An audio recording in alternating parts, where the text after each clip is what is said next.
And grace hopper. ഓ, സൂര്യൻ, കാറ്റ്, പുൽ, ഇതൊക്കെ അനുഭവിക്കാത്തവരായിട്ട് ആരെങ്കിലും ഉണ്ടാവുമോ? വേനൽക്കാലം ഇങ്ങെത്തി. ഈ പുല്ലുകളും വെയിലും പഴങ്ങളും. ഇവനാണ് രഘു. ഇവനൊരു ഗ്രാസ് ഹോപ്പറാണ്. ഇവന് പാടാനും നൃത്തം ചെയ്യാനും ഇഷ്ടമാണ്. മാത്രമല്ല ഇവന് ചുമ്മാ ഇങ്ങനെ കിടക്കാനും ഇഷ്ടമാണ്. ഇവന് വേനൽക്കാലവും ഇഷ്ടമാണ്, പുൽത്തറയും ഇഷ്ടമാണ്. രഘു എന്നും ഒരു ഹാപ്പി ഗ്രാസ് ഹോപ്പറാണ്. ഓ, എനിക്ക് വേനൽക്കാലം ഒരുപാട് ഇഷ്ടമാണ്. ഈ പുല്ലിന്റെ മണമും നടന്നു വരുന്ന പഴങ്ങളും. എന്തുവാ ഇത്? ഈ പഴം നടന്നാണല്ലോ വരുന്നത്. രഘു പേടിച്ചു. വളരെ ശ്രദ്ധയോടെ രഘു ആ പഴത്തിന്റെ അടുത്തേക്ക് നടന്നു. പഴമേ, അതെ, പറ, നീ ആരാ? വല്ല ഭൂതമാണോ? മാന്ത്രിക ശക്തിയാണോ? ആ പഴവും രഘുവിന്റെ അടുത്തേക്ക് വന്നു. പതുക്കെ പതുക്കെ നടന്നു നടന്നു വന്നു. അത് പെട്ടെന്ന്, സഹായിക്കൂ, സഹായിക്കൂ, പഴം എന്നെ നോക്കി വരുവാണല്ലോ, സഹായിക്കൂ, ആ പഴം എന്നെ ഉപദ്രവിക്കാൻ വരുന്നേ. എന്താ എന്താ അവിടെ ഒരു ശബ്ദം? രഘുവിന് അവിടെ ആരോ ചിരിക്കുന്നത് പോലെ തോന്നി. അവിടെ 1 ഡസൻ ഉറുമ്പുകളെയാണ് രഘു കണ്ടത്. അതായത് ആ പഴത്തിന്റെ താഴെയായിട്ട്.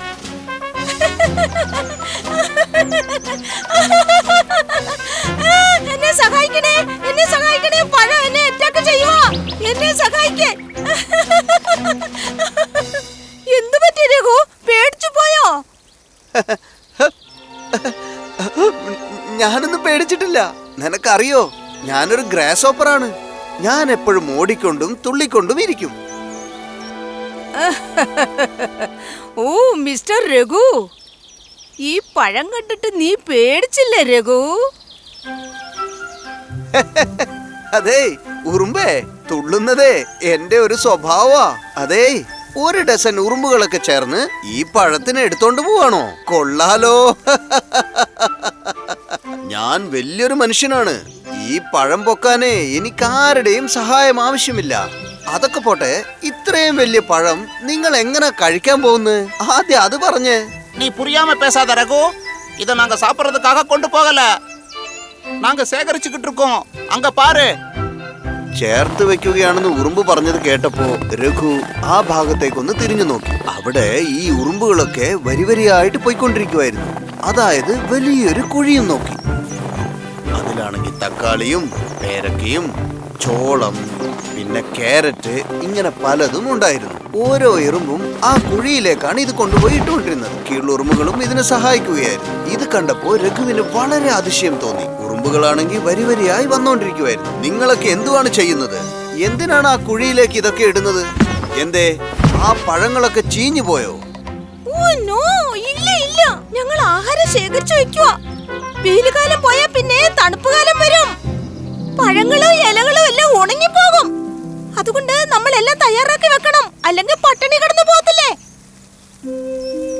நீ புரியாம பேசாத ரகு. இத நாங்க சாப்பிடுறதுக்காக கொண்டு போகல. நாங்க சேகரிச்சுக்கிட்டு இருக்கோம். அங்க பாரு.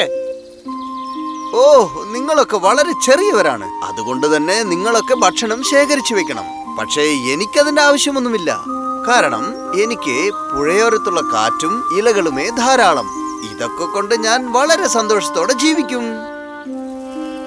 പക്ഷേ ഉറുമ്പുകൾക്ക് അറിയാമായിരുന്നു ഗ്രാസ് ഹോപ്പർ തെറ്റാണ് ചെയ്യുന്നതെന്ന്. അവർക്കൊക്കെ അറിയാമായിരുന്നു രഘു പറയുന്നത് അനുസരിക്കില്ലെന്ന്. അതുകൊണ്ട് തന്നെ അവൻ അവന്റെ വഴിയിൽ പോട്ടെന്ന് വെച്ച് ഉറുമ്പുകൾ അവരുടെ ജോലിയിൽ ശ്രദ്ധിച്ചു. ബുദ്ധിയില്ലാത്ത ഉറുമ്പുകളെ, ഇത്രയും നല്ല പ്രകൃതിയെ നിങ്ങൾ എല്ലാവരും മിസ് ചെയ്യുന്നല്ലോ. കുളിർകാലം നമ്മളെ ഒന്നും ചെയ്യില്ല. അപ്പോഴും നമ്മൾക്ക് കഴിക്കാനായിട്ട് എന്തെങ്കിലുമൊക്കെ ഭക്ഷണം കിട്ടുന്നേ. നാളെയെ കുറിച്ച് നിങ്ങളൊക്കെ എന്തിനാ ഇപ്പോഴേ വിഷമിക്കുന്നേ? രഘു ഉറുമ്പുകൾ പറഞ്ഞതൊന്നും കേട്ടില്ല. അവിടെ എവിടെയും തുള്ളിച്ചാടി പുല്ലുകളൊക്കെ കഴിച്ചുകൊണ്ടിരുന്നു. കുളത്തിൽ കിടന്നും ഒരു അഹങ്കാരിയായിട്ട് അവൻ അവന്റെ ജീവിതം തള്ളി നീക്കി. ചില ആഴ്ചകൾക്ക് ശേഷം രഘു അങ്ങ് ഒരുപാട് വണ്ണം വെച്ചു. ഒരു ദിവസം രഘു പുൽത്തറയിൽ കിടന്നുറങ്ങിക്കൊണ്ടിരിക്കുമ്പോൾ വീണ്ടും ഉറുമ്പുകൾ വരിവരിയായി ഇലകളും പൊക്കിക്കൊണ്ടുവരുന്നതായിട്ട് അവൻ കണ്ടു. അവൻ അതിശയം തോന്നി. ഉറുമ്പുകളെ, എന്താണിത്? ഈ ഇലകളും കമ്പുകളും എങ്ങോട്ടാണ് കൊണ്ടുപോകുന്നത്? ഇതെല്ലാം ഞങ്ങൾ തണുപ്പ് കാലത്തേക്ക് ശേഖരിച്ചു വെക്കാണ്. നീയും ശേഖരിച്ചു വെക്കൂ രഘു. തണുപ്പ് കാലം വളരെ കൂളായിരിക്കില്ലേ? കുളിർകാലം എപ്പോഴും ചില്ലെന്നല്ലേ ഉണ്ടാവുക. നിങ്ങൾ ഒരുപാട് പേരുണ്ടല്ലോ, അതുകൊണ്ടായിരിക്കും കഷ്ടപ്പെട്ട് ജോലി ചെയ്യുന്നത്. ഞാൻ ഒറ്റ തടിയല്ലേ, അതുകൊണ്ട് തന്നെ എന്തെങ്കിലും എനിക്ക് കിട്ടുമെന്നേ. ഉറുമ്പുകൾക്ക് അറിയാമായിരുന്നു രഘു പറയുന്നത് ഒരിക്കലും അനുസരിക്കില്ലെന്ന്. പെട്ടെന്നൊരു ഉറുമ്പ് അറിയാതെ കാല് തന്നെ വീണു.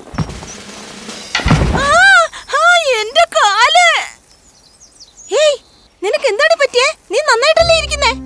അയ്യോ അല്ല, എന്റെ കാല് വേദനിക്കുന്നു. എനിക്ക് നടക്കാൻ വയ്യ. ശരി വാ, ഞാൻ നിന്നെ കൂട്ടിക്കൊണ്ട് പോകാം. ഇല്ല വേണ്ട, എന്റെ വീട് ഒരുപാട് ദൂരമാ. നീ ഈ വിറകും കൊണ്ടല്ലേ വരേണ്ടത്. വിഷമിക്കണ്ടെന്നേ, നീ എന്റെ പുറകിൽ കയറി ഇരിക്കൂ ഉറുമ്പേ. ഞാൻ കൊണ്ടുപോയി നിന്റെ വീട്ടിൽ വിട്ടേക്കാം. ആ സത്യമാണോ? നീ അങ്ങനെ ചെയ്യാൻ പോവാണോ? ആ വാ, ഞാൻ തീർച്ചയായിട്ടും ചെയ്യാം. രഘു അങ്ങനെ ആ ഉറുമ്പിനെയും പുറത്തു കയറ്റി പറന്ന് പോയി. ആ ഉറുമ്പാണെങ്കിൽ സന്തോഷം കൊണ്ട് തുള്ളിച്ചാടി.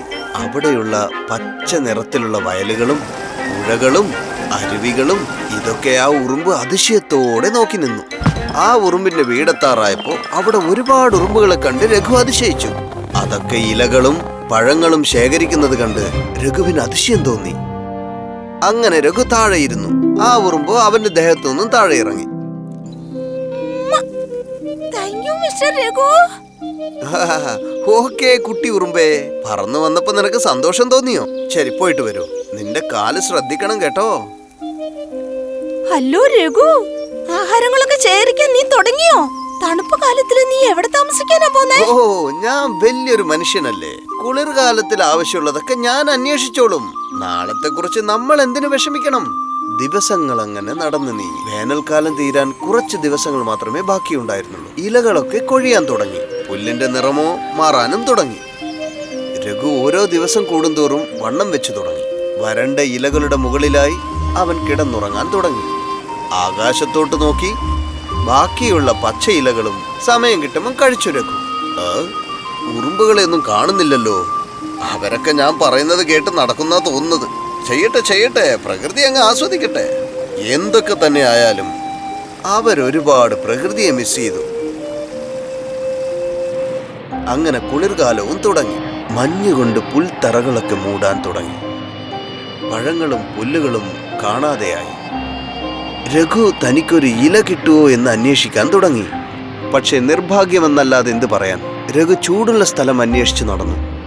പക്ഷേ എല്ലാ സ്ഥലങ്ങളിലും മഞ്ഞ് മൂടിക്കിടക്കുകയായിരുന്നു. ദിവസങ്ങൾ അങ്ങനെ നടന്നു നീങ്ങി.